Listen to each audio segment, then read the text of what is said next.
So this is Jean Kelscher, and I'm with the Wisconsin Council of the Blind and Visually Impaired. And welcome to our webinar called Lighting the Way. Today's webinar comes to you from the Council. The Council is a private, not-for-profit, community-based organization. We provide services, advocate legislation, and educate the public. You will have an opportunity to ask questions during the webinar. You can type your questions, or if you have a mic, you can speak your questions.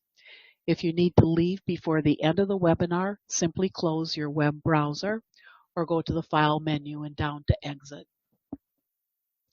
Everybody will receive a link to the archived webinar by mid next week, and so you can review it, listen to it as many times as you want, or share it with your friends. Today, we're going to do two parts to the webinar. The first part will be introducing the new manager for the Sharper Vision store. The second part of the webinar will be talking about lighting. And so what I'm going to do is turn it over to Amy Dean, my newest colleague, who will be talking about the Sharper Vision store. Good morning, everyone. Thank you so much for joining us today. I have been with the Council a few months now and thoroughly enjoy meeting the customers and helping them find products that enhance their daily living. Today, we are going to talk about a few of the new products we have. Winter's coming, or as if you walked out your door this morning, you know it's already here. But ice and snow are still coming. And here are a few of the new products we have to keep you safe and vertical while outside. Okay, first one we have is an ice spike for your cane. Okay, handy little device. They're $7 and they make it so much safer for you to walk. They have a little spike that comes down when you're outside and you can easily flip it up when you go inside, so you don't want to ruin any floors or carpeting. Easy to do, takes 2 seconds. We also have yak tracks. These are handy little things that come in 3 different sizes. They fit over your shoe, going over the toe, going across the whole bottom, and wrapping around your heel. They are elastic with little like metal wires that run through it, very, very thin, that give you traction when you're walking in the snow and the ice. They are $25, and like I said, they come in 3 different sizes. Oh, also, the ice spikes for the canes, they are only for the support canes. Okay. Also, we have a new little thing called a flip it light. Very handy. You put the batteries in, and all you do is flip the switch. They don't need any electrical outlet, they don't need to be plugged in, and they go anywhere you'd like. You can put them in a garage, you can put them in a closet, you can put them under your cabinets. They either stick to metal, they're magnetic, or you can peel away and you have Velcro that will stick them up wherever you'd like. It's absolutely wonderful when you have a dark walkway or something like that to light it up so that you're not going to take that unnecessary fall. Okay, they're only $5 and they are very handy.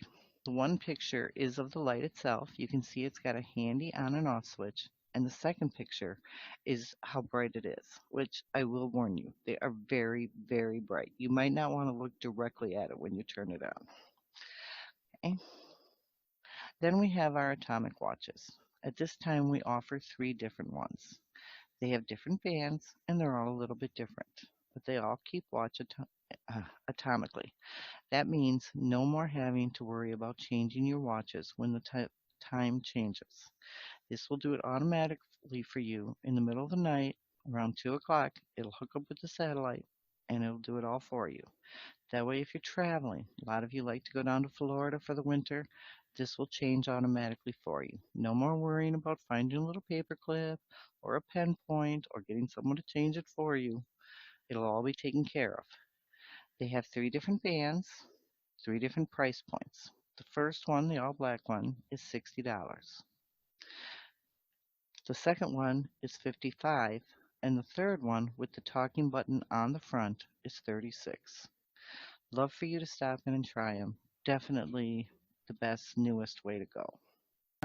to our calendars. Okay, definitely that time of the year. 6 weeks away, guys. Christmas, have to face it. We can get you ready. We offer two different wall size calendars. Okay, the first one is a $5 calendar, just your basic everyday, easy to read from a distance or close up calendar.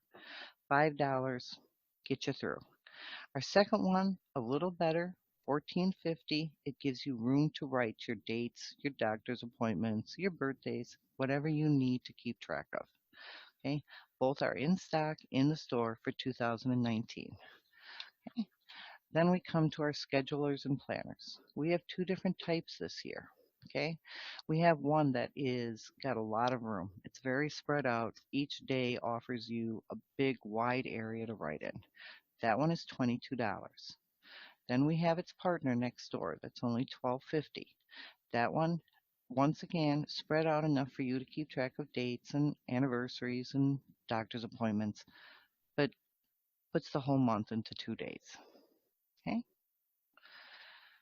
Now it's time to have some fun. Winter can be very, very long. So the first thing we've got is the yoga mat. Okay? This is a brand new product for us. We're really pleased to be offering it. Okay? Comes in bright yellow, easy to see. It's designed in 3 dimensions with raised and depressed stations strategically placed to help you feel where you should put your hands and feet, head, spine, all the stuff that should be placed in different positions for the different yoga positions. It also comes with 2 CDs, help you walk through it, take it as slow as you like, lets you know exactly where you should be, where your hands should be, where everything should be. So it works out really well. You have the CD that tells you, and you have the mat that helps you feel where it should be. Okay, face it, we all need to keep in shape. We all need to do what we can. Yoga's perfect for the winter. Don't have to worry about slipping and sliding on ice. Okay, but for those of you who do want to slip and slide on ice, maybe check out some ice fishing.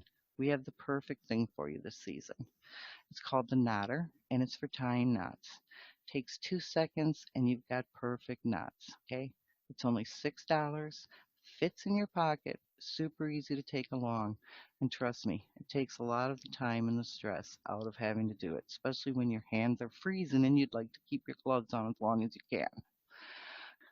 Also, what we have new for this year is our holiday extended hours. Okay, we decided that maybe you need a little more time to come in shopping versus our 8:30 to 4 days. So today, not today, this month in November, we are offering Thursday, November 15th and Thursday, November 29th. We will be open from 8:30 till 7. Okay? In December, we will be open December 6th and December 20th. We will be open once again from 8:30 to 7. If you would prefer to shop with us on the weekend, we have one day, one Saturday morning in November. It will be November 24th. It will be 9 to noon. In December, we offer you 2 Saturdays to catch up on your holiday giving. December 8th and December 15th, both from 9 to noon. So you guys, stop in and see us. I will be glad to go over all our products with you. I will be really glad to meet you. I was really glad to meet you today.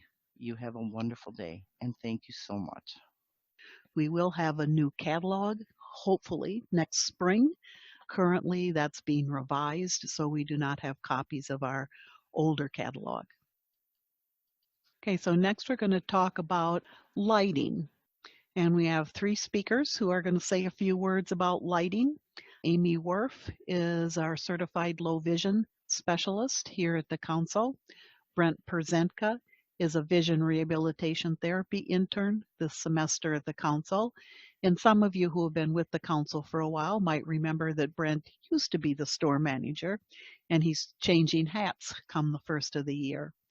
And then I'll also speak a little bit toward the end. So I'm going to turn it over to Amy Worf, who's going to talk to you all about light bulbs and how confusing they have become. Good morning. This is Amy, the low vision therapist. I'd like to talk with you about light bulbs, as Jean said. The first bulb that we all are familiar with is the incandescent bulb. These are the standard bulbs that many of us grew up using and may still use in our homes.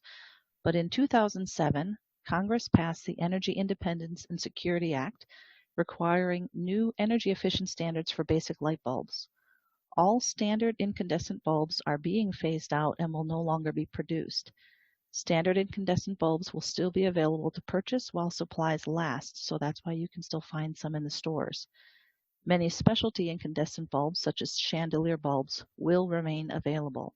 But incandescents can get warm during use for low vision people. The next picture shows a picture of the compact fluorescent bulb. That's the spiral or curlicue bulb that we all started seeing many years ago. They were available in spiral and also in traditional shapes. They also contain mercury, so you do need to take care when you're handling them and disposing them. CFLs do not meet the government standards for energy efficiency. They are being phased out and are not as readily available anymore. CFLs also get quite hot during use. The next bulb that you might be familiar with are the halogen bulbs. Halogen bulbs produce a white light and very bright illumination, but they are very hot to work under and dangerous to touch. The last bulb are the new LED bulbs. LED stands for light emitting diode, which is not something you really need to know, but LED lights produce light about 90% more efficiently than incandescent bulbs. LED stays cool during use, except at the very base, which make them safe for close use when reading or working on a craft project. You won't feel the heat from this bulb if you have the lamp close to your face. I'd like to touch on some terms that you may be hearing or see on packages for bulbs and kind of confused what they are, and those are Kelvin, lumens, lux, and wattage. Kelvin is a measurement used to describe color temperature. A light bulb's color temperature lets us know what the look and feel of the light produced will be, and you'll see that on a package with just the capital K. A lumen is a measurement of light or brightness that our eye perceives. More lumens equals a brighter light, and less lumens equals a dimmer light. Lux is a standard measurement of the intensity of light. Think of it as illumination. Lux relates to lumens through distance. Lux increases as distance decreases. If your light is twice as close to your work, your light actually seems 4 times brighter. So you don't need more wattage. You often need to just decrease the distance from the lamp to your work. And wattage is a measurement of the amount of energy a light bulb uses. The next slide shows a simple list of light sources and their approximate measurement in kelvins to help give you a better idea of how to gauge color temperature. So if you think of a match flame, the Kelvin temperature of that is about 1,700 Kelvin. An incandescent light globe is about 2,700 or 3,300 Kelvin. Moonlight, a bright moonlit night, can be about 4,100 Kelvin. Bright daylight is around 5,500 to 6,000 Kelvin. And interestingly, overcast daylight can feel 6,500 Kelvin, which is why sometimes those overcast days feel more glary and bothersome for you than a regular sunlit day. This slide shows an example of how different types of bulbs look in the same fixture. To keep it simple, think of it in these terms. The lower the Kelvin, from 2,000 to 3,000 K, the light produced is called warm white and appears more yellow or yellow-white, and that's the picture on the left in the slide. Mid-range Kelvin, from 3,100 Kelvin to 4,500 Kelvin, produces light that may be called cool white or bright white and appears more white and slightly blue, and that's the center picture. The higher the Kelvin, above 4,500 K, the light produced is called daylight and appears more blue-white and mimics daylight, obviously, and that's the picture on the right. This is another picture that does a nice job of demonstrating the differences between warm, cool, or daylight lighting in a natural environment. A warm white light can make an area seem cozy and calm. Recommended places to use are in living rooms, bedrooms, bathrooms, and kitchens. A cool white, as in the middle picture, can make an area seem bright and vibrant. Recommended places to use are in basements, garages, for task lighting, and in bathrooms. And the picture on the right for the daylight lighting makes an area seem crisp and invigorating. Recommended places to use are for security lighting, garages, task lighting, and in kitchens. You should experiment with these different types of lighting styles to find what meets your needs the best and try different lights for different purposes. So you don't need to change every light in your home over to daylight. You wouldn't necessarily want to do that, but in different areas it's good to have different types of lights. During the low vision evaluation that I provide here at the Council, we do look at different lights and we evaluate how you can see detail with the different bulbs. Lighting and contrast are important to assess to help you maximize your vision and be more efficient in tasks. And having a chance to see all of those bulbs side by side can be very beneficial for you to choose the right one that you would prefer. And what do you look for when you're going to buy a bulb? The most important rules are never exceed the maximum wattage recommended for your lamp or fixture.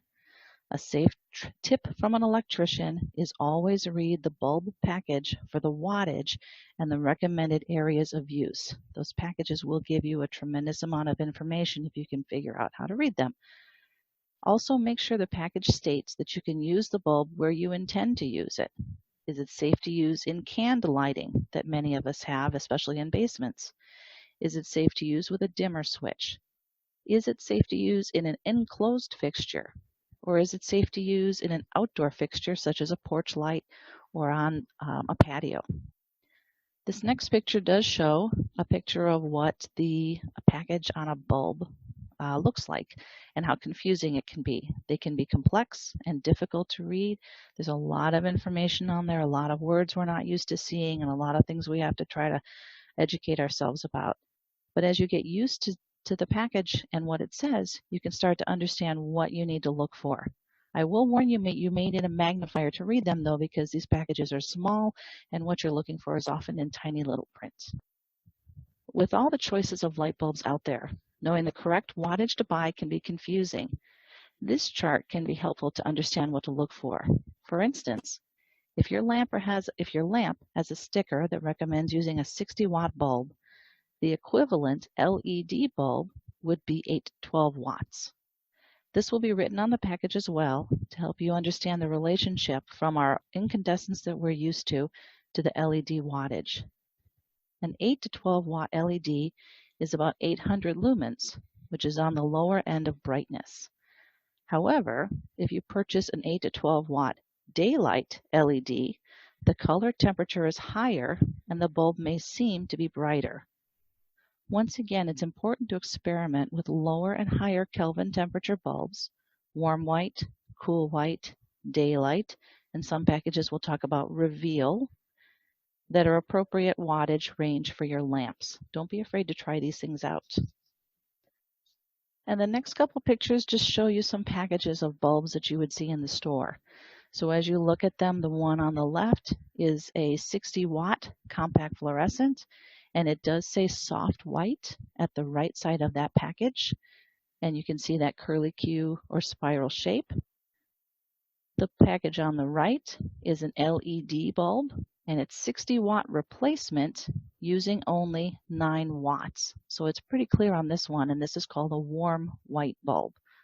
The next two pictures, the picture on the left is an LED daylight bulb, and you can see the word daylight at the upper right corner of that package, but they do hide these words in different places. Each company has a different way of laying out that information. And it is a 60-watt LED, and then the equivalent for this company is 10 watts. For a 60 watt for incandescent, the equivalent power in an LED is a 10 watt. So again, can be a little confusing as you're looking at this for the first several times. And the picture on the right is a reveal bulb called Clean Beautiful Light. They do a little picture on there showing what a regular soft white bulb and their reveal looks side by side. It's a 60 watt. It also does tell us that it's 630 lumens. So again, as you're purchasing bulbs, take a little bit of time. If you need to have a family member with you to help you read the packages or work your way through it, don't be afraid to ask advice from someone in the lighting department to get a better idea.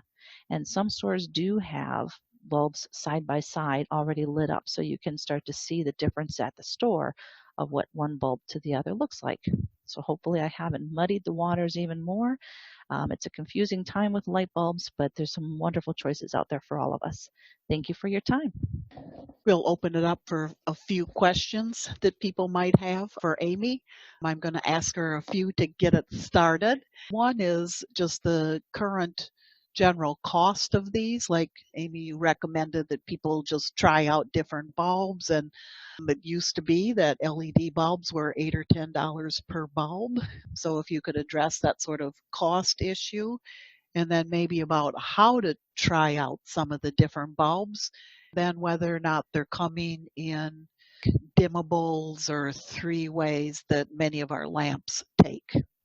I'll try to remember the order of those questions or what they were. So the price on the LEDs were quite high at the very beginning. They were about $8 to $12 to $15 a package when they first came out. As they're becoming more readily available and produced more, the prices are dropping dramatically. For instance, I was in Costco this weekend and they had a pack of, I think, 6 daylight LEDs. And with a discount they offered in store, it was $3.99 for that package of 6. And those were standard bulbs you could use in any of your fixtures that would take a 60-watt bulb. So the prices have dropped. One of the reasons the prices are high is these bulbs will last for multiple years. The jury is out on exactly how long they'll last, but they should last anywhere from 20 to 30 years. And there is a rating with the government for how long an LED bulb will last. They won't just turn off. The light starts to degrade over time, and that 20 to 30 year point is where the government feels that that light will degrade to a point where that bulb will not be usable. So in essence, we really aren't going to have to worry about changing these so much. So it could be a bit of an investment when you first purchase them, but understand you shouldn't be replacing them really hardly ever. The dimmable and the three-way, I actually have not seen any three-way LEDs at this point. I have seen some that are dimmable.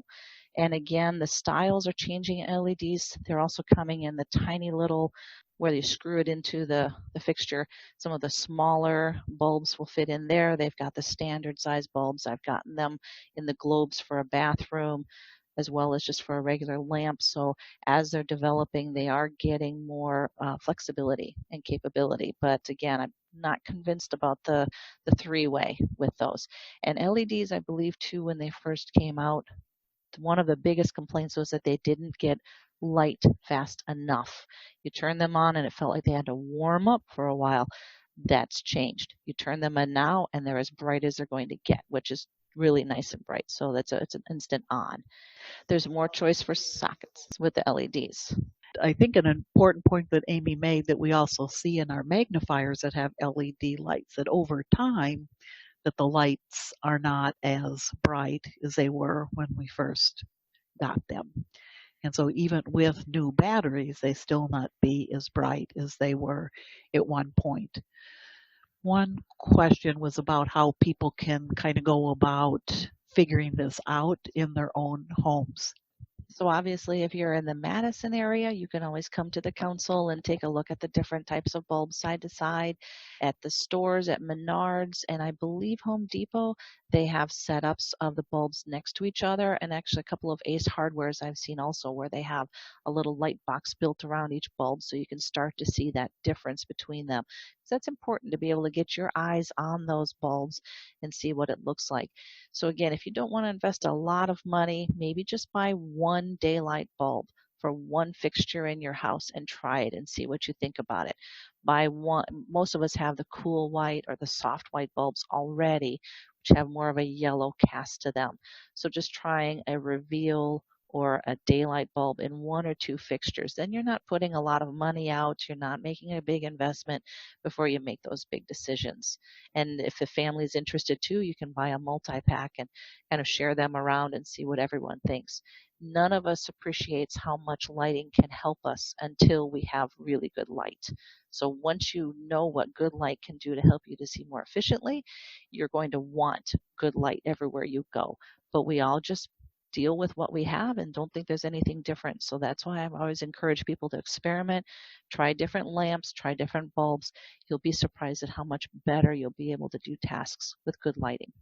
And I'll just put in a plug for Amy's low vision evaluations as it relates to lighting. She does a very practical approach, has lamps with different kinds of bulbs in them, where you can actually see what they look like with a piece of paper underneath the different bulbs, because that really does make a difference when you're trying to read, as well as that position of the lighting. So that's all part of her low vision evaluations. That makes it different from what you might be getting from your optometrist who might be doing a low vision evaluation. Okay, so Brent is going to talk about lamps and placement of lamps when you're trying to do activities. Good morning, everyone. As Jean had mentioned, now that Amy's talked about the different types of lighting available, I'm going to discuss the different lamps that you can get with that lighting in it, and then how we're going to place those lamps to make it optimal for the different tasks that we're trying to achieve. First off, we'll talk about task lamps, and task lamps are the type of lamps that you're going to use for detailed type work, so reading, if you're going to thread a needle, anything that you really need to narrow down close to you, different types of tasks that you're doing. So one of the things that's helpful when we're using a task lamp is to try to find a lamp that's flexible so that we can get that light to accommodate to its optimal positioning. So one of the things that we want to make sure is that that light is not shining in our eyes. So we want the light shining away from us, and the closer we can get that light to the task, such as if you're trying to read a newspaper, the closer we can get the light to the newspaper, the better off we're going to be. So in the picture you can see there the light that we have shining on the left-hand side is shining straight down onto the print. It's about 12 inches off of the print, which is a good distance to be so that you can still have your workspace underneath it and enough room to write if you need, but it's close enough that it's really illuminating that specific area. If we were to pull that light away, let's say, from the desk, as Amy had talked about in her presentation, the lux strength on that light gets lessened. So if we were to move it twice as far away, it's going to be about twice as less bright on the print. So the closer we can get that, the better off we are. The second picture that we have there in the slide is a gentleman working at his table, and he has a flexible light. You can see, or if you can't, there's a lamp that has an adjustable arm, so you can have the base, let's say, a little bit of ways away from your working area, so you have more room underneath to have different objects or more room for writing, that sort of thing. And he has the light about 12, 18 inches up, because he has a larger working area that he needs illuminated, so he has it up just a little bit there for his purposes. The other thing that we're going to want to do is when we're using those task lighting is to make sure that that glare, if there is some glare, that it's not reflected back towards us. So a lot of times, if you're working with glossy type materials, you can get some glare that's coming back at you. So you may have to try angling that light a little bit different so that it's not pointed directly back at you when you're looking at it. The other thing you can do with glare, and I think Jean's going to touch on this a little bit later, is you may want to try using different filters to help if you have glare from your lighting. I know I was working with a young lady a few weeks back, and she needed a lot of light to perform certain tasks. But what was happening when we had a lot of light, she was getting a lot of glare from that light as well. So it was counterproductive.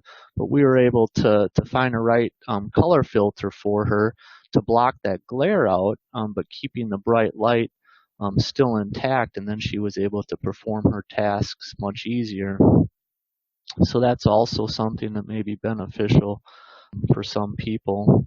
For those of you that use magnifiers when you're reading, the position of the light, you want to get it behind the magnifier, meaning between the magnifier and then the print that you're trying to read. If you get it in front of the magnifier or closer to you, let's say, you're going to get reflection from the lens that's going to come back at you. So ideally you want to get the light behind the magnifier, in between the magnifier and the print that you're trying to see. So most magnifiers, or I shouldn't say, some of the lighted ones that you would get, they have that light that's behind the glass. It's already pointed towards print. And with some of those, you may not want any external lights on at the time because they may provide more glare problems than they are helping. So those are some of the things with task lighting. Next, we're going to talk about more positioning those task lamps if you're sitting in an armchair type of situation. So when you're sitting in an armchair, you're going to want the light position behind you on your best eye. So if your right eye is better than your left eye, you're going to want that light position behind your right shoulder, pointing towards the material that you're trying to read. We have a couple slides here. The left-hand slide shows a young lady sitting in a recliner, nice and comfy, and she has a typical kind of table lamp sitting next to her, and that light is not ideal. Those type of lights spread just what's underneath it, so it may be illuminating a little bit on her book that she's trying to look at, but most of that light's going to be directed right down towards the end table and not on her print. So ideally we want a type of light that we can get directed towards right what we're trying to read. A lot of the lamps you can find these days, floor lamps, you can get flexible type lamps that can raise up and down, can bend certain ways so that we can really get that light directed on what we're trying to see. Ideally, we want to be comfortable, so that's why most of us do a lot of our reading in our armchairs, because it's comfortable. And if we're doing long periods of reading, we do want to be in a comfortable position. So having a lamp that's flexible, that's going to allow us to stay in our armchair is important. Next, we're going to talk about some different table lamps that are available. So we have a couple slides here showing a variety of different types of table lamps. There's some that are available that are on a rechargeable battery, so you're able to take them from room to room. I know there's many people that prefer this type of light if they're going to go to play cards, let's say, when they're out and about, and they take their rechargeable lamp with them to help them be able to see their cards a little bit better. There's some table lamps that are really bright that are going to shine a whole area of your desk to look at, but sometimes you may not want that bright a light. Maybe you just want a small area if you're in the kitchen, let's say, and you just want a table lamp that's going to shine on your recipe book, for instance, that you just want that lit up. And so there's some other ones that can do that. And most of these table lamps are going to flip up to turn them on. Some of the task lamps, you just pull them up and they turn on. They're going to have, most of them have the white type of light, but there's also some that you can get adjustable, so you can get like the soft white that's in them. There's different settings, so you can have the soft white all the way up to the bright blue lights in them, and then you can also adjust the dimness in each one of those settings. So let's say, for instance, you're reading a newspaper that kind of has that grayish background, and you're probably going to want like a bright blue type of light to really help bring out the contrast on that newspaper. But let's say you're reading a magazine that has a glossy type of print, you may not want that bright blue light because it's causing more reflection back into your eyes, that maybe you'd want to change that light to a softer yellow type of light. So there are lamps available that can allow you to adjust that type of color in the light for whatever you're trying to read. So those are some of the table lamps. Now we're going to talk about some floor lamp options, and a running theme with what we've talked about already here is flexibility in our lamps. So some of the The lamps that we're looking at on our slides here, the first one on the far left is called a Flexivision lamp, and that lamp can raise up and lower down, and then there's also an arm that has some bendable steel in it so that you can really direct that light towards whatever you'd like to see. With that particular lamp, it can take a 100-watt bulb in it, so you can change the bulb in there for whatever type of task you're trying to do, or if there's a certain bulb that works better for you, you can change that bulb in there up to a 100-watt capacity. The middle slide shows our OT light. So that has a full spectrum type of bulb in it, the 24-watt full spectrum bulb. And there's also on that lamp a magnifier lens that's attached to it. So if you need some sort of magnification, you can have that along with the light to help see whatever you're trying to do. And that lamp also can raise and lower, and you can tilt the light away from you.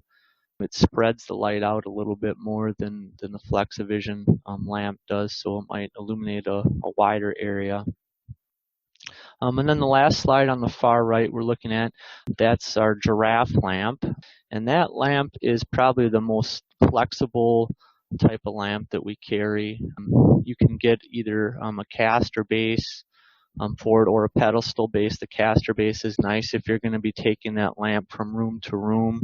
It's built very well. A lot of people will use that lamp if they work in their garage type of setting because it can handle a lot. It's built with all steel in it, and similar to the other ones, you can raise it up and down, and it has its neck is very flexible, so you can maneuver it however you need to get it onto your reading area.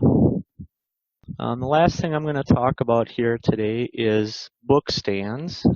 So as I mentioned earlier, we want to make sure that we're comfortable in our reading. So a lot of times if you're working at a table setting, and if you're doing that a long period and you're looking down, you may end up having problems with your neck from looking down for long periods. So a book stand can help with that.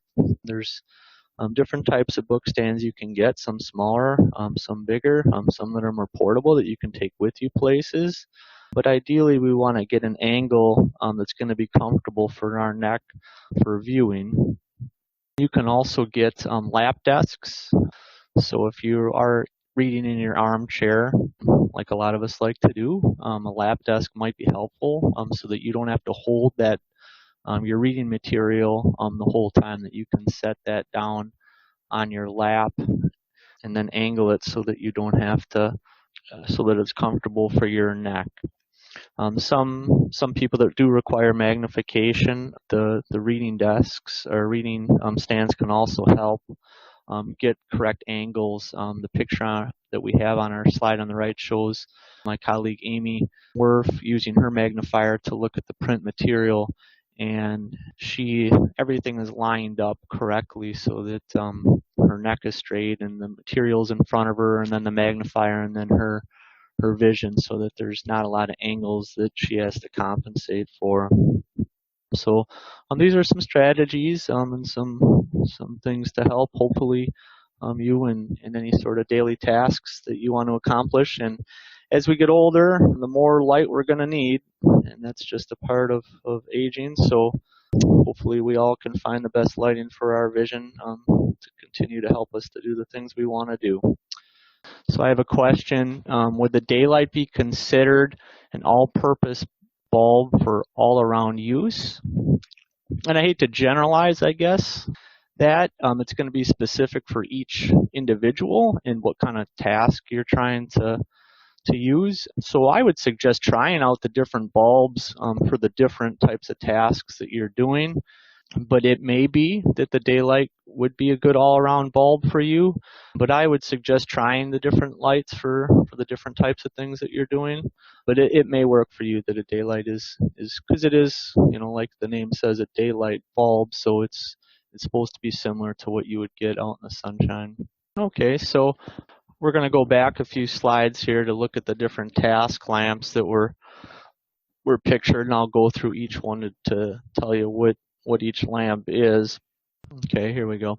In this slide, we have a few different of our table lamps pictured here. The far left is our brightest lamp, and that's a 70-watt full spectrum or daylight type of table lamp. And it gives you can see it's a little bit higher than the other ones. So you're going to get the light's going to be spread out a little bit more. So if you have a bigger working area, that's going to give you a little bit more illumination over your table, and it's also quite a bright light.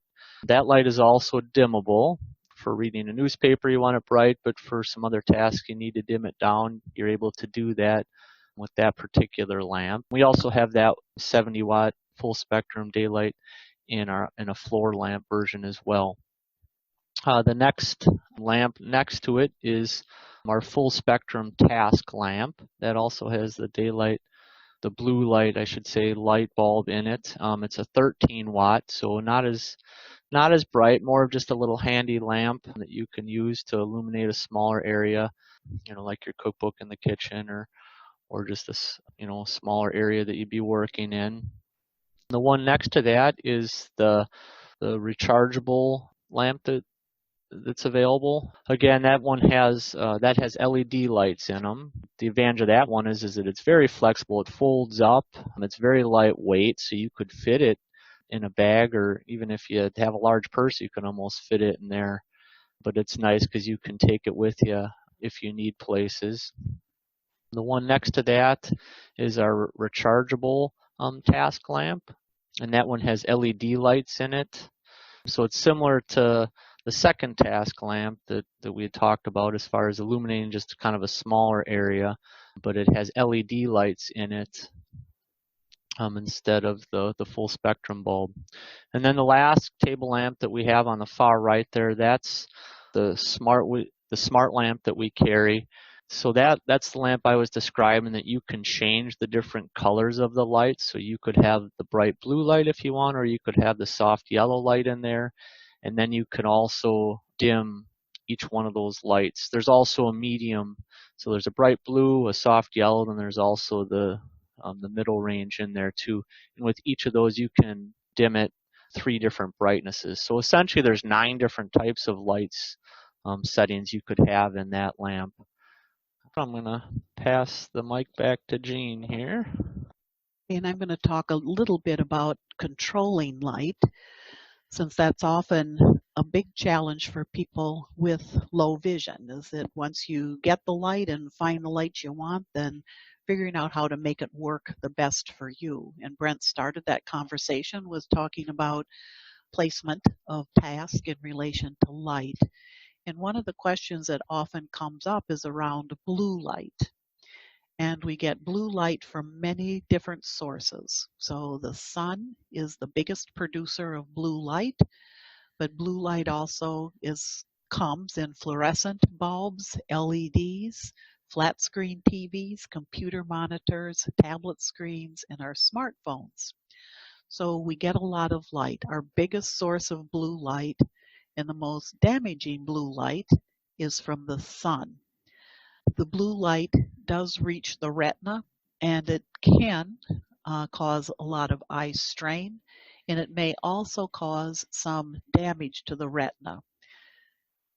The research on that is not real clear outside of sunlight. Sunlight does cause damage to the retina if you don't protect your eyes from the sunlight. But the amount of light from our screens and from LED lights is a pretty small amount that we're getting, and often it is not coming directly into our eyes. That's always a question to have with your eye doctor about you and your eye condition and the blue light that you are being exposed to, and whether there's a feeling that that's too much blue light or whether the amount of blue light is not going to matter a whole lot. So we know that blue light at night can be disruptive to a sleep-wake cycle, so that some folks who are being in front of bright screens right before going to bed can have a harder time just relaxing and settling down and going to sleep. And so that's one of the places where there is a lot of good research showing that bright lights, like the daylight type bulbs, can disrupt our sleep-wake cycle. Some general recommendations to reduce blue light and its effect on us. One is to reduce our screen time a couple of hours before we're going to go to bed. And that sounds like a good idea until you want to do something late at night. And so it may be easier said than done. But there are filters that you can apply to many of your screens to get rid of that blue wavelength at night, so that it's a setting within your operating system that can begin to change the color of your screen and the images that you see on your screen so that it becomes more softer, less blue light, less brightness to it those last few hours of the day. Also, before bed, it's a good idea if you're just sitting, like listening to the news before you go to bed or getting things ready for the next day, is to use soft white bulbs rather than the daylight bulbs in the lamps that are in that area where you do your pre-bedtime routine. So as Amy said, it's not necessary to have the same kind of light in every single socket that you have in your home, is to think about what tasks you do under what lights and then making some choices. So that maybe in your bedroom, you might have the soft yellow bulbs with the lower Kelvin value, lower lumens, so that it's a softer, more relaxed environment. And then under your reading places, you have a brighter light. Make some considerations about where lights go in your home so that you can have that soft light before you're going to go to bed. Tinted lenses. Some folks will wear tinted lenses in their homes as well as outdoors, and tinted lenses that contain yellow block blue light. And there are a lot of colors that contain yellow, not just yellow ones. So orange has some yellow in it, amber has some yellow in it, plum has some yellow in it. So tinted lenses that contain yellow can help reduce blue light. So blue light overall is beneficial to us during the day. It can help boost our attention, reaction time. It can elevate mood, and it can be good for us. But we still want to make sure that we manage it, particularly when we are outdoors.